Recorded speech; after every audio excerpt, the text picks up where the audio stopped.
This is TV Platinum. Here are the top 5 stories making the headlines. A federal high court sitting in Lagos has declared the Economic and Financial Crimes Commission EFCC's declaration of Mrs. Margaret Emefiele, wife of the former Central Bank Governor Godwin Emefiele, as a wanted person illegal. The ruling follows Mrs. Emefiele's legal action against the EFCC and its chairman, challenging the publication of her photograph on the EFCC's website without a valid court order. In the case FHC/L/CS/262/2024, Mrs. Emefiele contended that the EFCC's decision to include her in its wanted persons list without any valid charge or court order violated her fundamental human rights. The court ruled in her favor, affirming that her rights were indeed infringed upon by the EFCC's actions.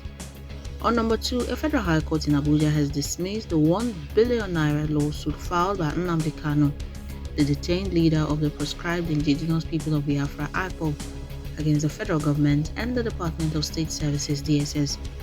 Justice James Omotosho, delivering the judgment, held that Kanu failed to provide credible evidence to substantiate his claims of fundamental right violations by the defendants.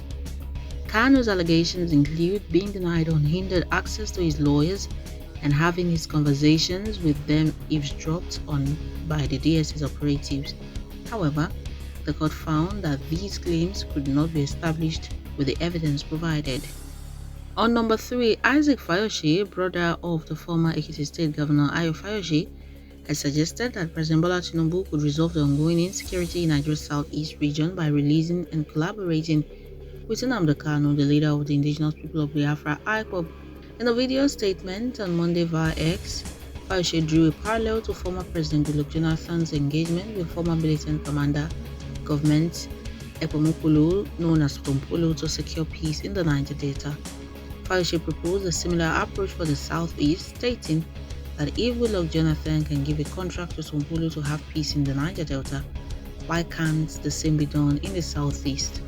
On number 4, Minister of the Federal Capital Territory Nyesom Wike has threatened to unseat a lawmaker who criticized his achievements as FCT Minister.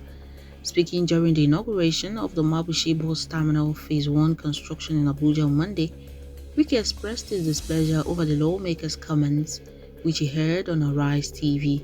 The lawmaker reportedly criticized the state of schools and healthcare facilities in the FCT. Wike warned that such criticisms could lead to the lawmaker's removal from office, highlighting his determination to defend his record in the FCT. And lastly, Professor Mahmood Yakubu, the chairman of the Independent National Electoral Commission INEC, has stated that the commission lacks the constitutional power to conduct local council elections, except in the Federal Capital Territory.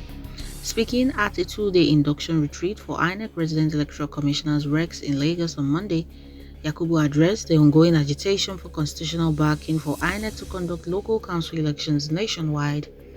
Yakubu emphasized that the issue is a constitutional matter, reiterating that INEC's mandate currently does not extend to local council elections outside the FCT. Those are the top stories.